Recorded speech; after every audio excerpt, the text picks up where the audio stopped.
산상수훈 강해 복 있는 사람들. 캐트린 쿨만 지음, 김병수 번역. 제7장 화평케 하는 자. 화평케 하는 자는 복이 있나니 그들이 하나님의 아들이라 일컬음을 받을 것이미요. 마태복음 5장 9절. 화평하게 하는 사람이 되는 것에 대하여 잠시 생각해 보십시오. 예수님이 여기에서 말씀하신 화평의 진정한 의미가 오해되는 경우가 종종 있습니다. 그분이 말씀하시는 것은 이웃 사람들이나 가족들 사이에서 혹은 직장 종업원들 사이에서 거래나 교섭하는 듯한 매듭짓는 역할을 하는 사람이 아닙니다. 예수님께서 화평하게 하는 사람들에 대한 이 메시지를 말씀하셨을 때 그런 것을 생각하고 계신 것은 아니었습니다. 예수님은 어떤 것을 말씀하셨던 것일까요? 어느 저명한 영적 지도자가 다음과 같이 말했습니다만 나는 예수님이 이 말씀을 하시는 부분에서 전하려고 하셨던 화평의 정의로서 그 이상으로 적당한 말은 발견할 수 없었습니다. 나는 그 사람의 의견으로부터 인용하겠습니다. 화평이란 전쟁이 없는 것이 아니라 질서가 평온한 것입니다. 질서란 여러 가지 감각을 이성에 복종시키고 몸을 혼에 복종시키며 전 인격을 하나님께 복종시키는 것입니다. 화평은 자동적으로 오는 것이 아닙니다. 그것은 만들어지는 것입니다. 세계의 평화를 가져오기 위해 세계 여러 지도자들이 노력하고 법률을 제정하는 등 시도해 왔으며 지금도 여전히 시도하고 있습니다.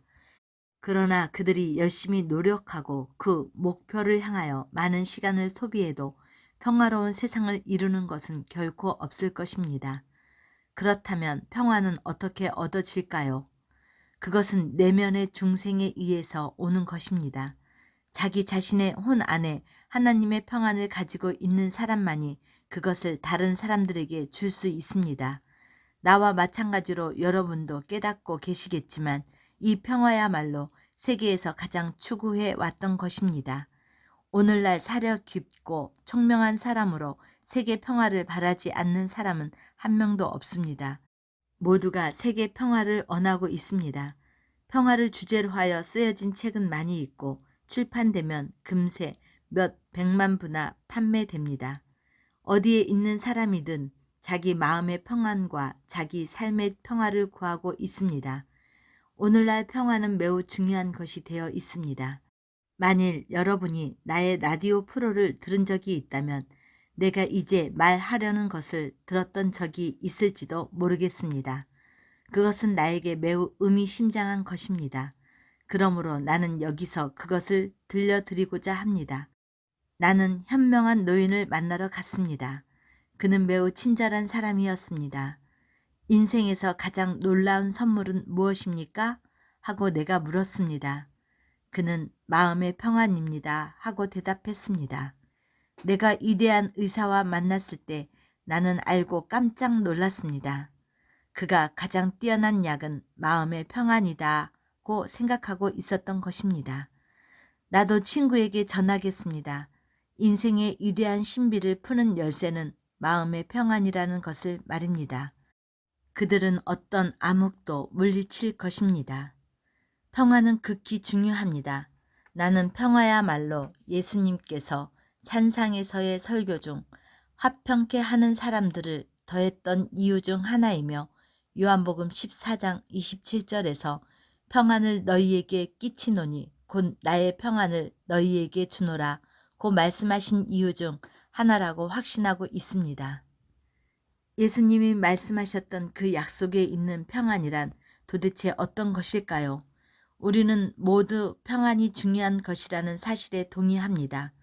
그렇지만 그만큼 중요하면서 그만큼 열심히 원하고 있으면서 열방이 그토록 열렬히 구하고 있으면서 많은 사람들은 평화가 정확히 어떤 것인지 충분히 이해하고 있는 걸까 하고 나는 생각합니다. 나는 아무리 현명한 사람일지라도 평화의 진정한 의미를 이해하고 있지 않다고 생각합니다. 평화를 획득하려고 수십억 달러나 되는 돈이 사용되어져 왔습니다. 그것은 고귀한 일이며 자주 분석되고 논쟁되어지는 것입니다. 그러나 우리는 평화가 어떤 것인지를 진정으로 이해하고 있는 것일까요? 그것은 인간의 마음에서 증오심을 제거하는 이상의 것입니다. 사람들 안에 있는 편견과 의심 그리고 두려움은 비통합니다. 그렇지만 어떠한 혈청으로 무해하게 함으로 인간의 마음에서 이러한 비열한 성질을 제거할 수 있다고 해도 우리는 여전히 그 문제를 해결하지는 못할 것입니다.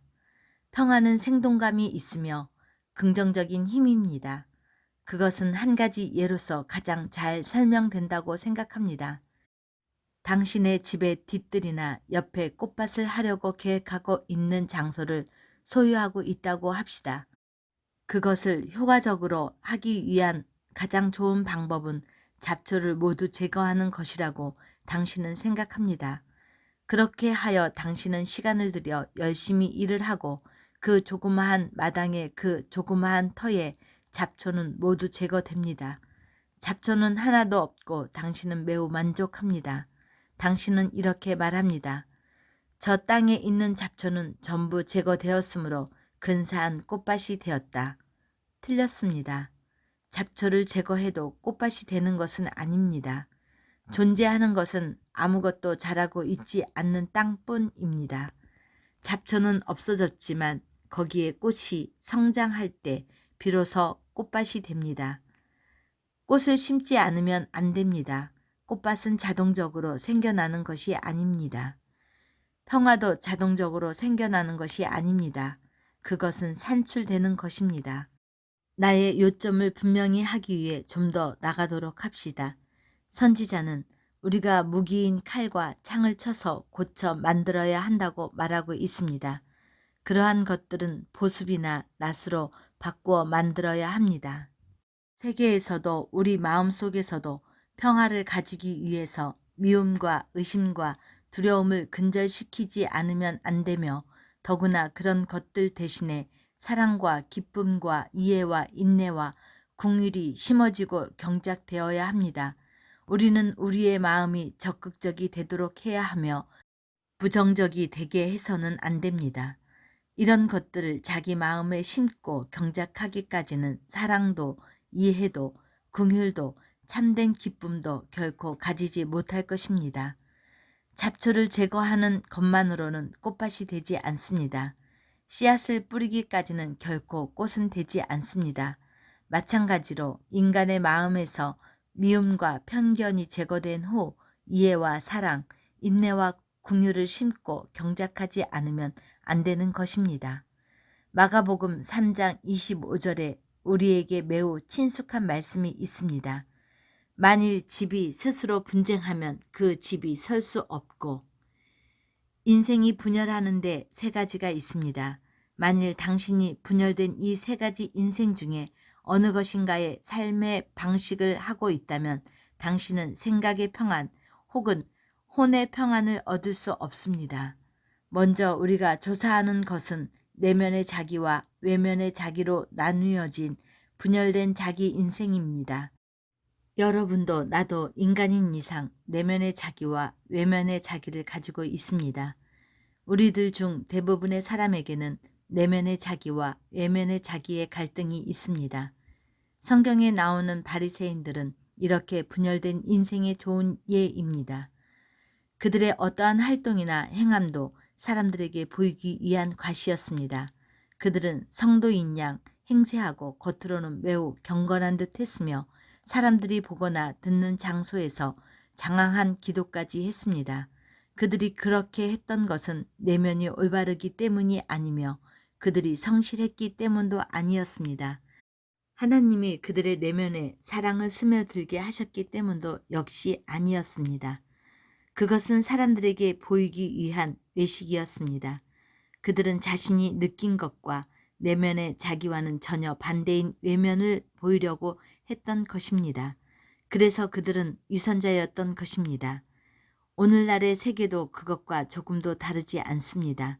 세계에는 위선자들이 많이 있으며 슬프게도 그들 중 많은 이들이 교회 안에서 보여집니다.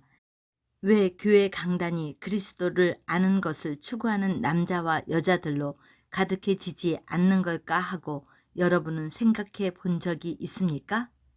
보통 자기가 그리스도인임을 고백하는 그리스도인들을 믿지 않는 사람들이 거의 신용하지 않는 것은 왜인지 알고 싶습니까?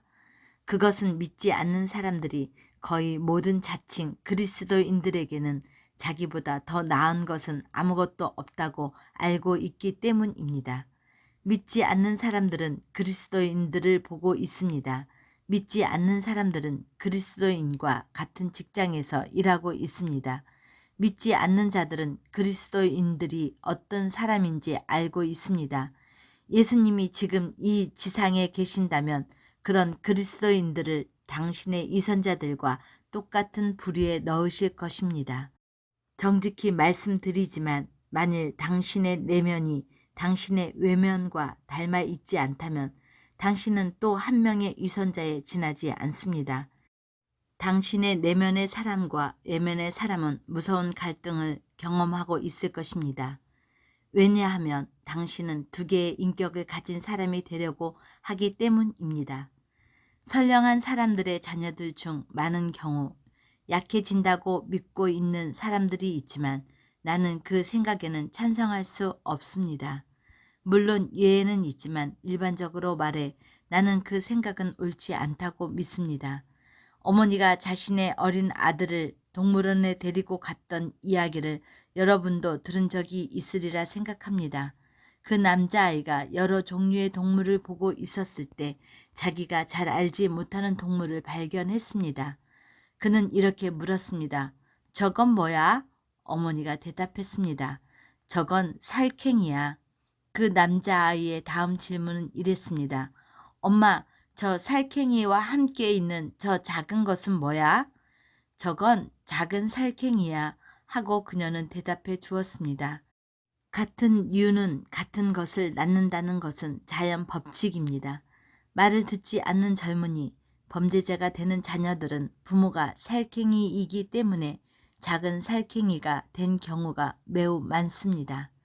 이 세상에서 매우 경건하게 보이는 사람, 사랑으로 충만해 있는 것처럼 보이는 사람, 마음이 매우 넓어 보이는 사람, 매우 예의 바르게 보이는 사람과 우리는 모두 만난 적이 있을 것입니다. 거리에는 그런 사람들이 있습니다. 그렇지만 그러한 사람들이 자기 집에 있을 때는 야수와 전혀 다를 바 없습니다. 만일 여러분이 어떤 사람이 진정한 그리스도인이고 그리스도인으로서 합당한 삶을 살고 있는 사람인지 아닌지를 알고 싶다면 그 사람이 다니는 교회의 목사에게 물어서는 안 됩니다. 그 사람의 배우자에게 물어보십시오. 그 사람의 자녀들에게 물어보십시오. 그리고 만일 당신의 내면의 삶이 당신이 외부 세계에 보여주는 것과 다르다면 멈추어 서서 지금 모든 것을 다시 시작하십시오. 그런 사람은 나는 그리스도인입니다 라는 식으로 공언해서는 안 됩니다. 그리고 진정한 당신이 아닌 어떤 것을 가장해서도 안 됩니다. 내면의 자신과 외면의 자신이 분열되어 있고 두 인격이 하나의 삶을 살아가고 있다면 당신은 거짓된 삶을 사는 것이며 마음에도 혼에도 평화를 가질 수는 없습니다. 당신은 평안을 찾을 때 그 주제에 관한 여러 가지 책을 읽을 수 있습니다. 당신은 평안의 모든 면에 주의 깊게 연구할 수 있습니다. 당신은 매우 학식이 있는 학자들의 다양한 견해를 소화할 수도 있습니다. 그렇지만 당신이 자신을 똑바로 응시하고 자신은 이중생활을 살려고 한다고 깨닫게 되고 두 인격의 사람이 되려고 한다는 사실을 깨닫기까지는 마음과 혼의 평안을 알 수도 경험할 수도 없을 것입니다. 자기 자신에게 정직하십시오. 진심으로 정직하게 되어서 이렇게 말하십시오. 이제부터 나는 집에 있을 때도 밖에 있을 때도 똑같은 사람이 되겠습니다. 나는 월요일부터 토요일까지 일요일과 똑같은 사람이 되도록 하겠습니다. 많은 사람들은 일요일에 입는 옷을 장롱 속에 넣을 때 자기의 종교도 일요일용 옷과 함께 전부 넣어버립니다. 그리고 다음 주에 그 일요일용 옷을 꺼내 그것을 입기까지는 악마 같은 생활을 하고 있으면서 왜 나에게는 마음의 평안과 혼의 평안이 없는 걸까 하고 이상하게 생각합니다. 마가복음 3장에서 예수님은 무엇이라 말씀하셨습니까? 만일 당신의 집, 당신의 성전, 당신의 인격이 스스로 분리되어 있다면 그 집은 서지 못한다고 예수님은 말씀하셨습니다. 삶이 분열되는 두 번째는 앞과 뒤를 보는 것에 의해서입니다. 내가 말씀드리는 것의 의미를 여러분은 알지 못할지도 모르지만 잘 들어 주십시오. 하나님이 자기 형상으로 자기를 닮은 인간을 창조하셨을 때 하나님은 인간을 앞을 바라보는 존재로서 뒤가 아니라 언제나 앞을 보고 있는 두 눈을 가진 자로서 창조하셨습니다. 앞을 바라보는 대신 뒤를 바라봄으로 우리는 자기 자신에게 많은 걱정과 불행, 욕구, 불만, 혼란, 불안을 가져오고 있습니다. 어떤 사람들은 오랫동안 앞을 바라보지 않았습니다. 나는 한 여성을 알고 있는데 그녀는 남편이 죽은 이래 앞을 바라본 적이 없습니다. 그녀는 지금도 여전히 20년 전에 죽은 그 사람의 기억 속에 살고 있습니다. 그때 이후 그녀는 앞을 바라본 적이 없습니다. 그리고 훌륭한 어머니입니다만 자기의 자녀가 죽은 일에 앞을 본 적이 없는 사람이 있습니다. 그녀는 언제나 뒤만 보면서 살아왔습니다. 그녀에게는 기쁨도 마음과 혼의 평안이 전혀 없는 것도 나에게는 놀라운 것이 아닙니다. 왜 그렇습니까? 인간은 어느 누구도 뒤를 보도록 창조되지 않았기 때문입니다. 우리들 가운데 많은 사람들은 그것과 정반대로 행하고 있습니다. 우리는 앞을 바라보는 대신 끊임없이 과거를 생각하고 있습니다. 과거 속에 사는 것만큼 간단한 것은 없는 것처럼 생각됩니다.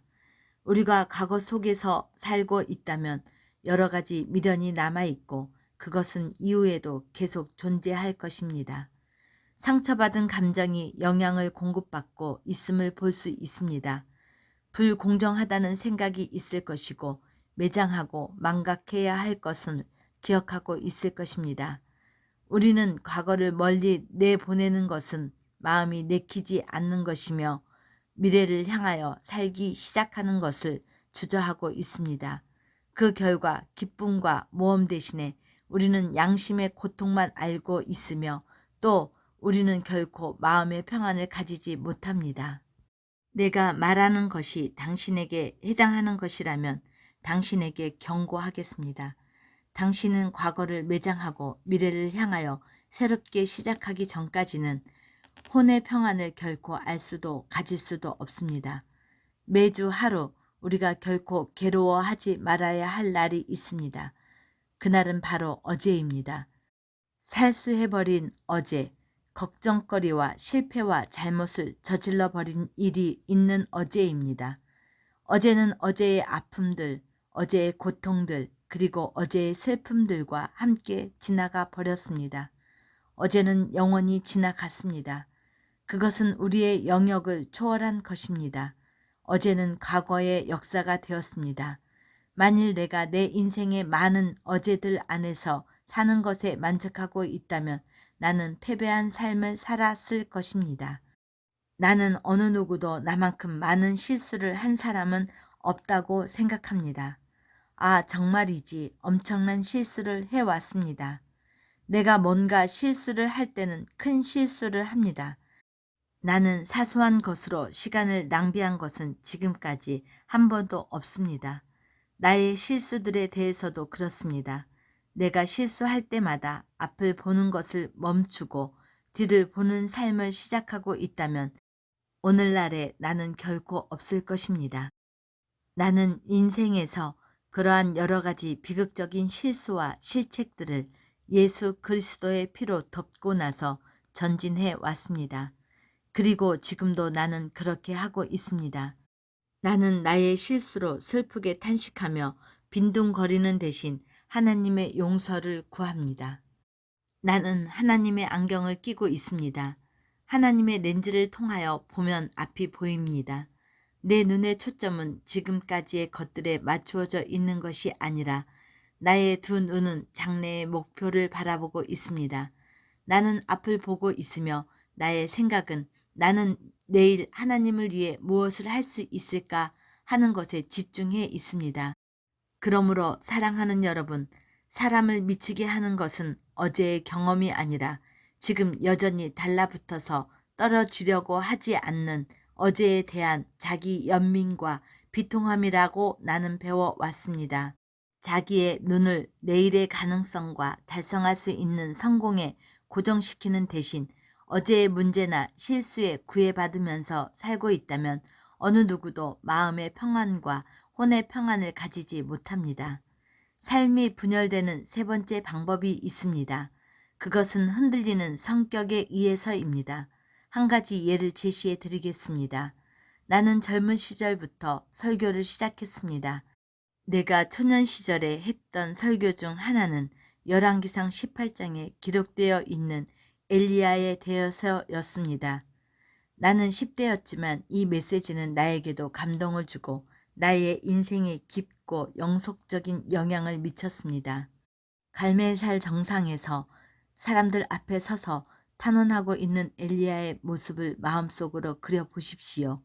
그의 탄원이 그들에게 격분하고 있는지 그들에게 도전하고 있는지 나는 알지 못합니다. 그러나 나는 그가 사람들에게 무엇이라고 말했는지는 알고 있습니다. 나는 이렇게 말했습니다. 너희가 어느 때까지 둘 사이에서 머뭇하려느냐. 열왕기상 18장 21절. 다른 말로 엘리야는 이렇게 물었던 것입니다.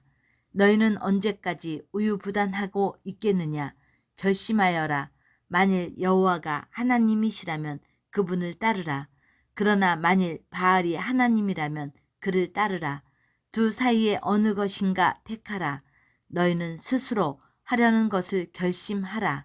너희가 하나님을 따르기로 선택한다면 그리고 하나님이 친히 주장하고 계신 그대로의 분이라면 모두 하나님을 위해 전진해 가라. 만일 너희가 바알을 따르기로 선택한다면 너희의 기쁨의 깃발을 가방에 쑤셔 넣고 그를 따르라. 너희는 마음을 정하고 주저하기를 멈추고 우유부단을 멈추어라. 야고보서에 이렇게 기록되어 있습니다. 의심하는 자는 마치 바람에 밀려 요동하는 바다 물결 같으니 이런 사람은 무엇이든지 주께 얻기를 생각하지 말라. 야고보서 1장 6절에서 7절. 우유부단한 상태를 계속 유지하고 있는 사람은 누구든지 뭔가를 결코 이룰 수 없으며 뭔가 뛰어난 사람이 되는 경우는 결코 없습니다. 당신이 성공적인 그리스도인이 되기로 작정한다면 우선 해야 할 것은 하나님을 위하여 견고하게 서기로 결심하는 것입니다.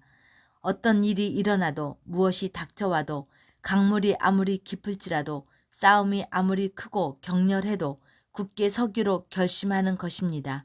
그리스도인으로서 당신에게 우선 먼저 요구되는 것은 하나님을 따른다는 요동함이 없는 결심입니다. 당신은 당신의 마음에 결정해야 합니다. 결단코 우유부단한 채로 서 있어서는 안 됩니다. 완전히 하나님을 위해 살기로 결심하고 있는 사람에게는 충만케 해주는 내적인 평안이 존재합니다. 그러나 결심하지 않고 있는 사람, 지나치게 조심성이 많은 사람, 날마다 동요하는 사람은 비참하고 고통스러운 인생을 살고 있습니다. 그런 사람은 하나님과 함께 뭔가를 성취하지 못합니다. 야망만으로는 충분하지 않습니다. 야망의 배후에는 결심이 따라야 합니다. 2000년 전 예수님은 이렇게 말씀하셨습니다. 한 사람이 두 주인을 섬기지 못할 것이니 마태복음 6장 24절. 그러나 우리는 아직 배우지 못했습니다. 당신은 마음의 평안을 원합니까? 당신은 모든 이해를 초월한 그 놀라운 내적인 평안을 갖길 원합니까? 하나님의 평안은 당신의 이해를 훨씬 초월한 것입니다.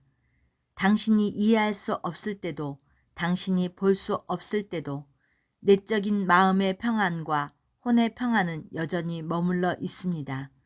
그것은 외부에서 뭔가가 충돌해 올지라도 요동하지 않고 방해받지도 않습니다.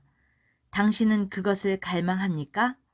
그렇다면 하나님을 섬기고 하나님만을 섬기기로 결심을 오직 한 번 단호하게 하십시오.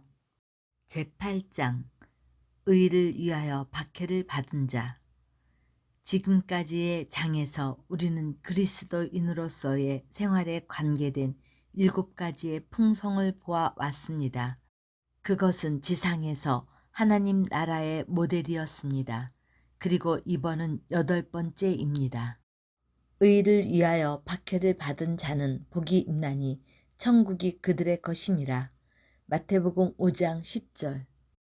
우리가 그리스도인으로서 살아가려고 한다면 희생이 따른다는 것이 여기에서 명백해집니다. 그렇지만 이러한 품성들이 매일의 삶에서 보이지 않는다면 전혀 가치가 없습니다. 여기서 잠시 멈추어 서서 이 주제에 관계없어 보이는 것을 말씀드리고자 합니다. 그렇지만 그것은 여러분이 매우 중요한 진리를 이해하는 데 도움이 되는 것입니다. 아시다시피 사람들은 하나님에 관한 것에 오게 되면 어딘가 먼 곳의 이야기처럼 생각합니다. 보통 사람이 하나님에 대해 생각하는 것에 나는 놀라게 됩니다. 그는 하나님을 영적인 생활 밖에는 관심이 없는 분이라고 생각합니다.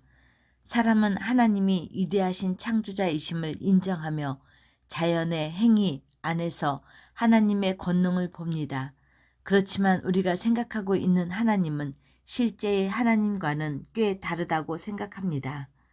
당신은 하나님이 우리들 한 사람 한 사람의 인생에 관심을 가지고 계신다는 사실을 깨닫고 있으신지요? 당신은 하나님께 중요한 존재입니다. 하나님은 우리에게 사후의 영원한 생명을 약속해 주셨지만 우리가 그리스도 예수 안에서 상속받는 것을 사용하는데 죽을 때까지 기다리고 있을 필요는 없습니다. 여러분도 나도 이 지상에서 놀라운 장래를 가지고 있습니다.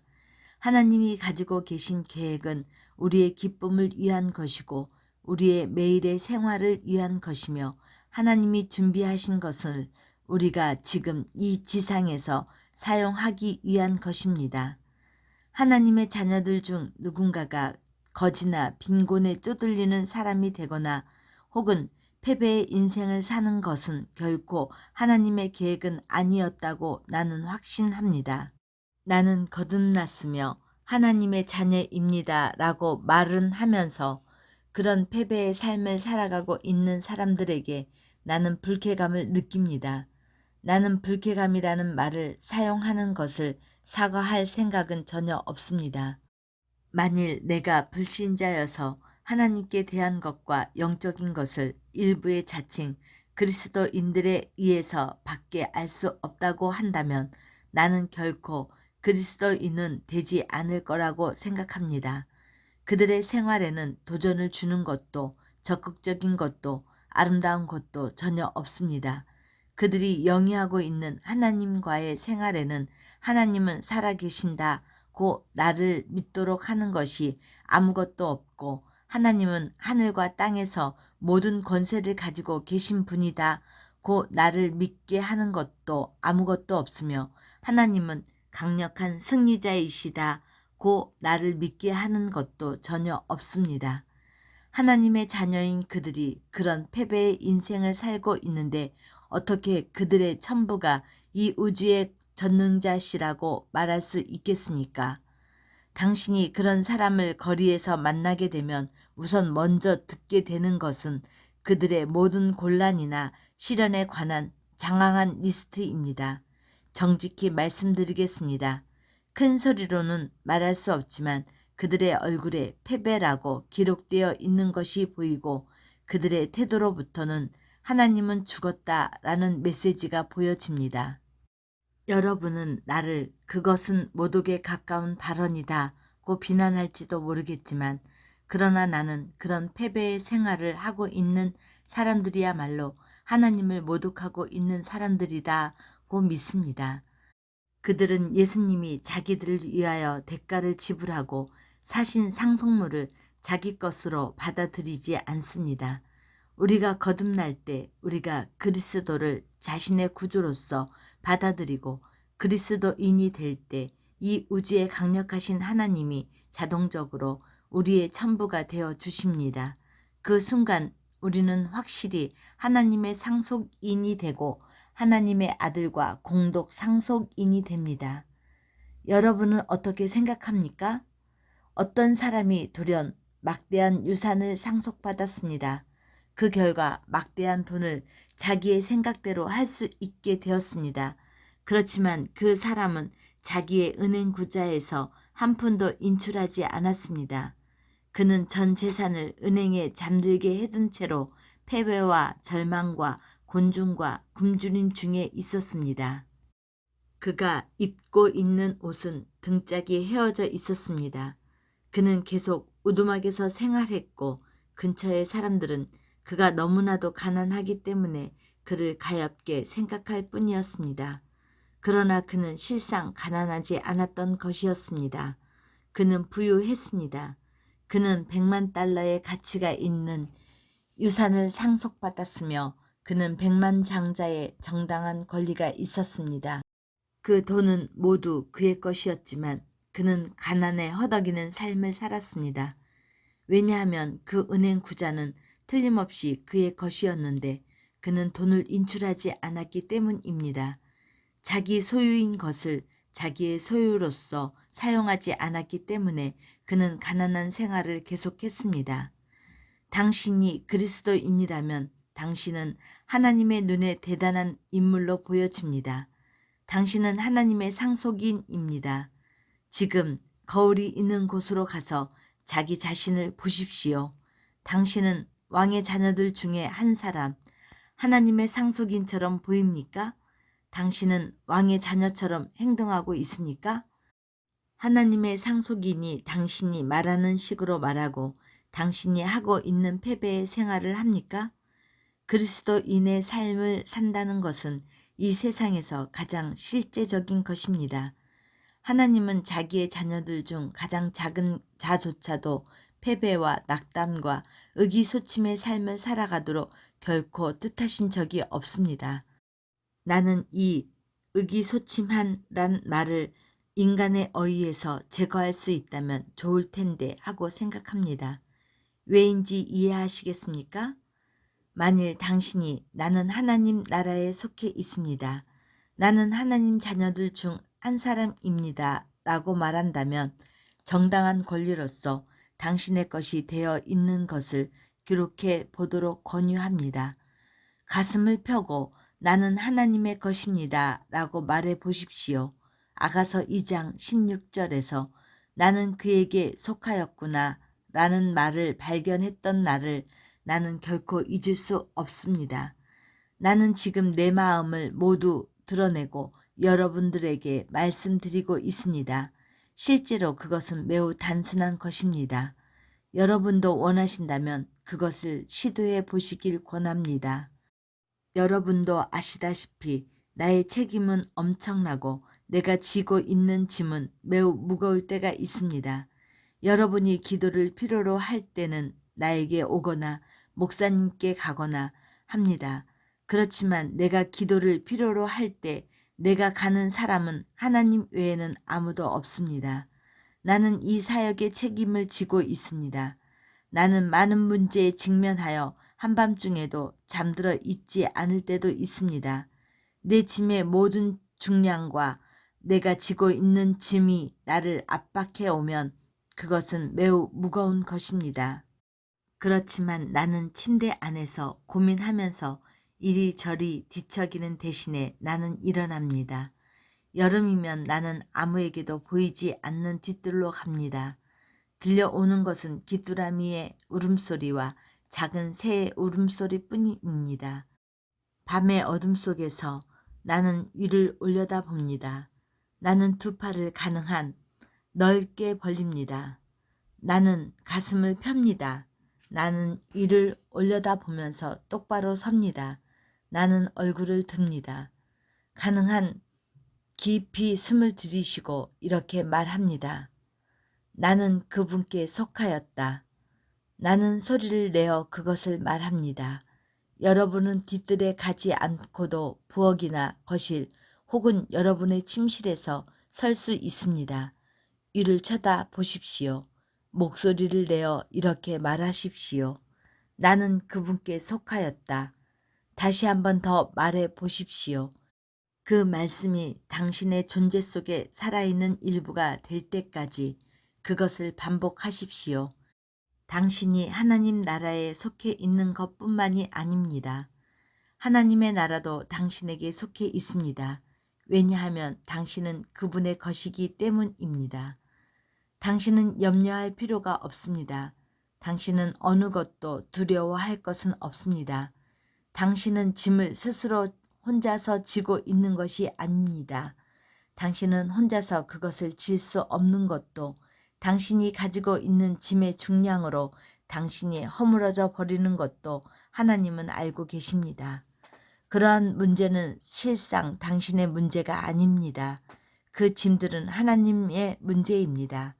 그러므로 당신은 방향을 바꾸어 침대로 돌아가 누워 수면을 취하십시오. 당신은 그 책임을 당신의 하늘 아버지이신 하나님께 넘겨드렸습니다. 그렇습니다. 당신에게는 이후로도 여러 가지 문제와 곤란이 있을 것입니다. 다양한 역경에 직면하고 여러 가지 부딪히는 일들이 있을 것입니다. 그리스도인으로서 당신의 삶에는 싸움이 있습니다. 그렇지만 이것을 기억해 주십시오. 예수님은 자기를 따르는 자들에게 안락한 삶을 결코 약속하시지 않으셨습니다. 장밋빛 침대와 같은 안락한 삶을 결코 약속하신 적이 없습니다. 오히려 예수님이 말씀하신 것은 자기 부인과 십자가 그리고 잔이었습니다. 그분은 싸움터와 싸움에 대해서 말씀하셨습니다. 하나님의 나라에 들어가기 위해 단호한 결단과 핍박을 초래하게 할 수도 있는 헌신이 요구되며 그 외에도 길이 없는 어쩔 수 없는 상황이 있을지도 모릅니다. 그 어머니가 자신의 두 자녀를 위해 예수님께로 왔을 때 그녀는 자기 아들들이 그분의 나라에서 그분의 양옆에 앉을 수 있도록 구했습니다. 마태복음 20장 21절 22절. 예수님의 대답은 이러했습니다. 자리를 주는 것은 나의 일이 아니다. 너희가 나를 따른다면 앉아 있을 시간 같은 것 없단다. 오히려 마셔야 할 잔이 있으며 져야 할 십자가가 있단다. 나를 따라오려면 자기를 부인하여야 하느니라. 예수님이 말씀하신 것은 자기 부인이며 죽음을 가져오는 십자가였습니다. 하나님의 나라에 들어가기 위해서는 결단이 요구되며 헌신이 필요합니다. 더구나 그렇게 결단했기 때문에 또 그렇게 헌신했기 때문에 밖에 받게 될지도 모르는 것입니다. 자기를 부인하고 자기 십자가를 지고 나를 따를 것이니라. 마태복음 16장 24절. 서머나 교회에 이런 명령이 주어졌습니다. 내가 죽도록 충성하라. 요한계시록 2장 10절. 사도 요한이 말한 것은 단순히 우리가 죽음을 맞이할 때까지만을 의미하는 것이 아니라 죽음에 넘기워질지라도 충성하라는 의미였습니다. 이 동일한 명령에 대한 우리 나름대로의 표현은 이렇습니다. 당신은 죽음 당하기까지 충성하십시오.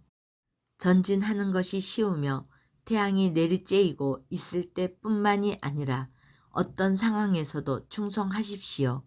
그러므로 일관성 없는 그리스도인의 삶을 살아가는 사람들이 많습니다. 교회에 있을 동안 그들은 온 세상을 삼켜버릴 듯 합니다. 그들은 다른 사람들보다 좀 더 큰 목소리로 찬송을 부릅니다. 그들은 다른 사람들보다 좀 더 장황하게 간증을 합니다. 그들은 다른 사람들보다 좀 더 많이 이야기합니다. 그렇지만 그들이 교회 예배에서 돌아와 월요일 아침을 맞기까지의 동안에 뭔가가 일어납니다. 뭔가가 새어나가 없어져 버립니다.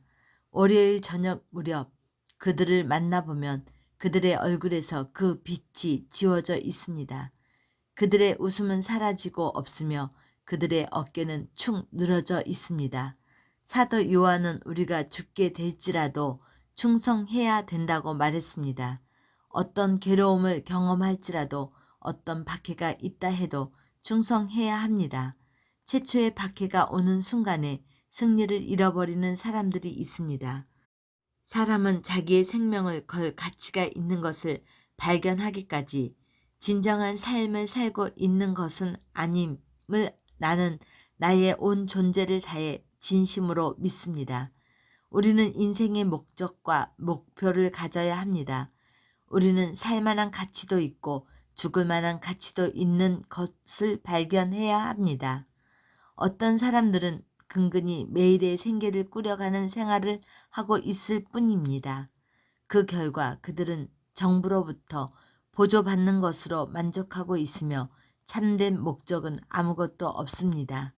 한 가지 요점을 증명하기 위해 거의 모든 사람들이 알지 못하는 것을 말씀드리겠습니다.